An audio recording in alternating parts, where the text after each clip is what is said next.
All right, Shalom. First and foremost, I want to give all praises, honor, and glory unto Yahweh, Bahasham, Yahweh Shai, Bahasham Rakakwadash, Brakatham. Double honors to the apostles and the elders of Great Millstone that rule well, and a salute and a shalom to all the Akim that are out to labor pushing this truth in all sincerity and in truth. Real quick lesson. I was reading and studying 1 Samuel. I'm on chapter 16. And I looked up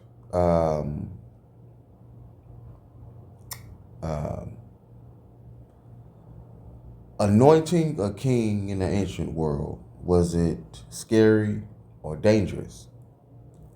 It says here,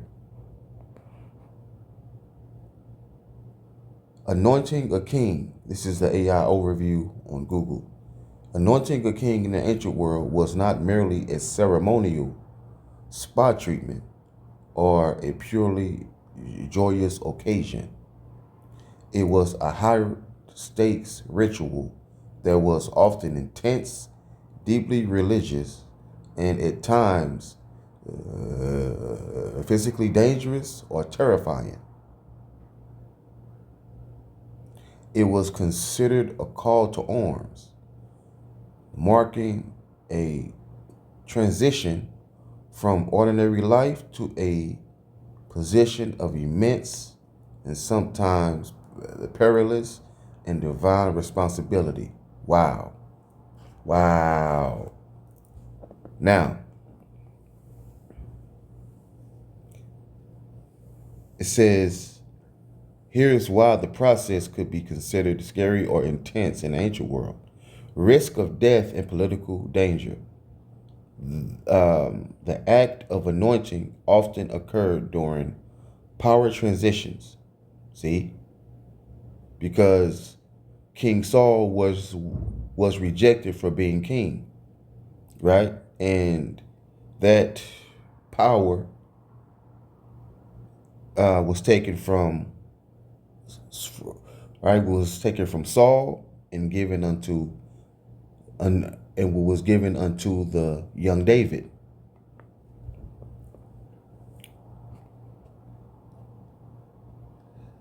Coops or while a predecessor was still alive, because Saul was still alive when David was anointed to be king, making it extremely dangerous. For example, when Yahweh instructed Samuel to anoint David, Samuel was terrified, saying, if Saul hears about it, he will kill me. Often meant picking a side. It says picking sides in a violent, high stakes political struggle, right? And anointing a new king was also looked at as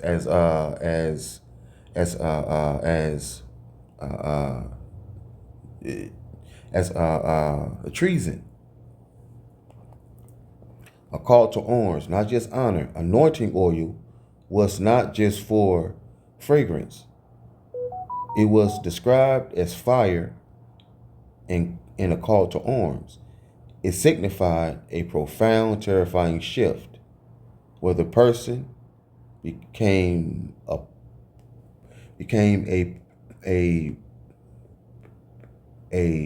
portal between heaven and earth, taking on the burden of defending the faith and kingdom. So becoming, a king had lots of responsibilities, man.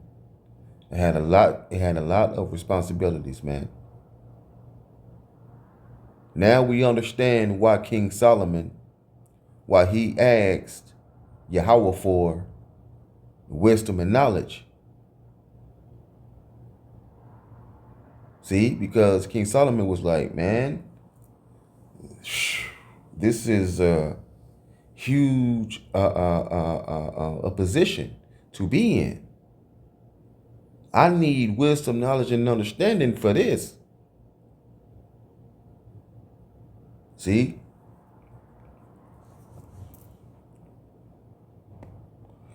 Weight of divine power. Anointing was believed to impart the spirit of Yahweh, a spiritual resource that broke yokes, but it also placed immense pressure on the king to align with divine will. The dangerously anointed were expected to submit to Yahweh, which could be psychologically overwhelming. Sacred seclusion and transformation, right? Because remember, Saul was still alive, right? Now, it says this, 1 Samuel 1:16. And Yahweh said unto Samuel, how long wilt thou mourn for Saul, seeing I have rejected him for reigning over Israel? Fill thine horn with oil and go, and I will send thee to Jesse the Bethlehemite, for I have provided me a king among his sons. And Samuel said, how can I go? If Saul hear it, he will kill me. Right? Because Saul would have it in his mind that that that that the prophet King Saul would have it in his mind that Samuel is picking a side. See, Saul would think Saul would have it in his mind, like, how dare Samuel anoint someone else to be king? How dare he do that? That's how Saul will feel, man. That's why Samuel said, if Saul hear it, he will kill me.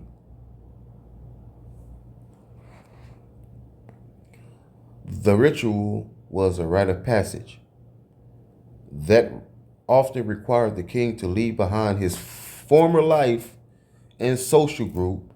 In some contexts, this included symbolic, humbling, or even somewhat frightening or rituals meant to represent the death of the old self and the birth of a new consecrated leader. Wow. Wow. Wow. Ooh. Wow, man.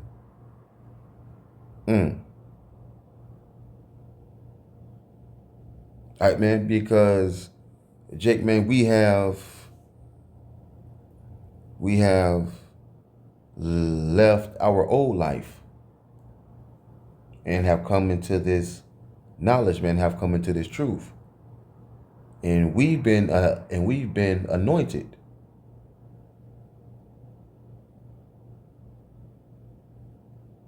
See, and soon we're going to sit in the seat of power. And real soon we're going to sit in the seat of rulership. That comes with a huge responsibility, man.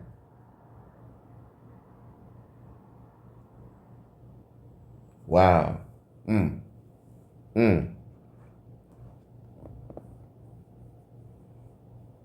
right, man, and we know why. Now we understand why. Hold on.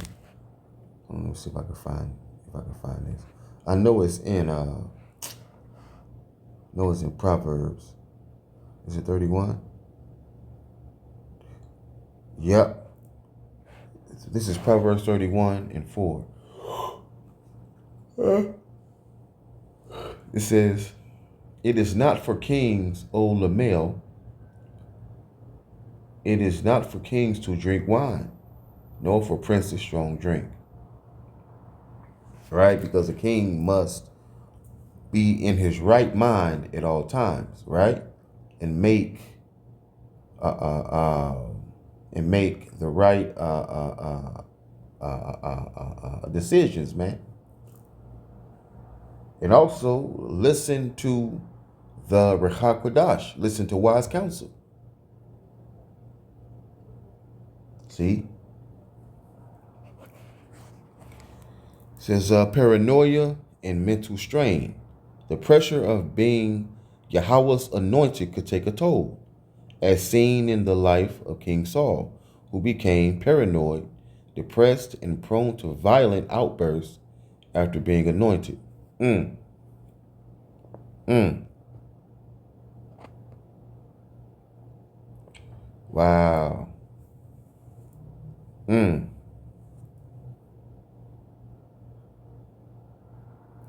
Hold on. Hold on real quick. Let me see this. Let me see.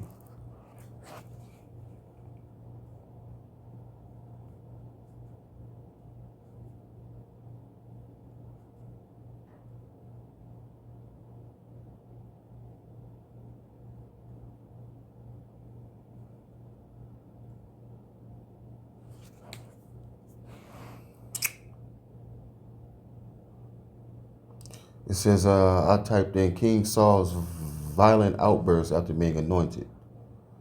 King Saul's most significant violent outbursts against his own family, often analyzed as the climax of his decline following his rejection by Yahweh, occurred in 1 Samuel 20.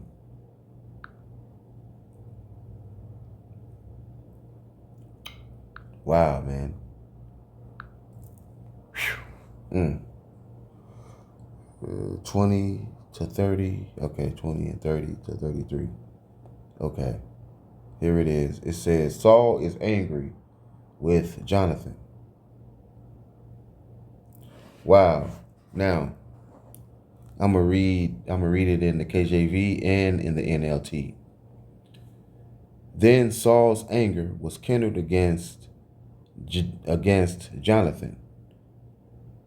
Now, Jonathan was Saul's son. And he said unto him, Thou son of the perverse, rebellious woman, do I not know that thou hast chosen the son of Jesse to thine own confusion? And unto the confusion of thy mother's nakedness. For as long as the son of Jesse for as long as the son of Jesse liveth upon the ground, thou shalt not be established, nor thy kingdom. Wherefore now send and fetch him unto me, for he shall surely die. And Jonathan answered and said, says, and Jonathan answered Saul, his father, and said unto him, Wherefore shall he be slain? What hath he done? And Saul cast a javelin at him to smite him, whereby Jonathan knew it was determined of his father to slay David, right? So Saul even threw a spear at his own son. Wow. It say, Saul boiled with rage at Jonathan. You son, let me say, you stupid son of a whore. He swore at him. Do you think I don't know that you want him to be king in your place? Shaming yourself and your mother? Wow. So Saul called his own son a stupid son of a whore. Wow. As long as long as that son of Jesse is alive, you will never be king. Now go and get him so I can kill him. See, man? So Saul was paranoid and he was going through it, man. Saul was going through it because Saul knew that he's been rejected from being king. And that took a toll on him.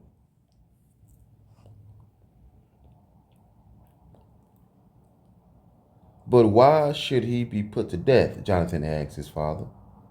What has he done? Then Saul hurled his spear at Jonathan, intending to kill him.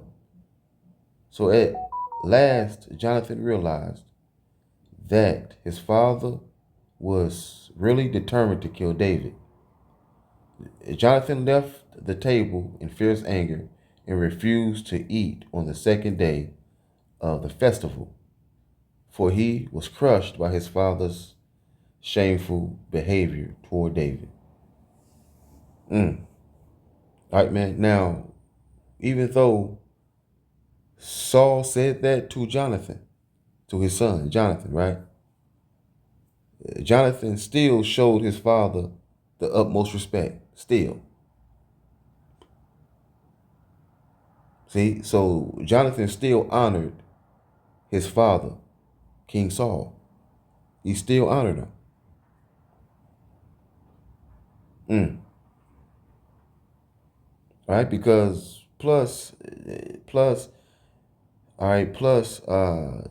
Jonathan knew what his father Saul was going through. He knew it, so he didn't take it personally. See? So that's the dangers of anointing a king, man, in the ancient world.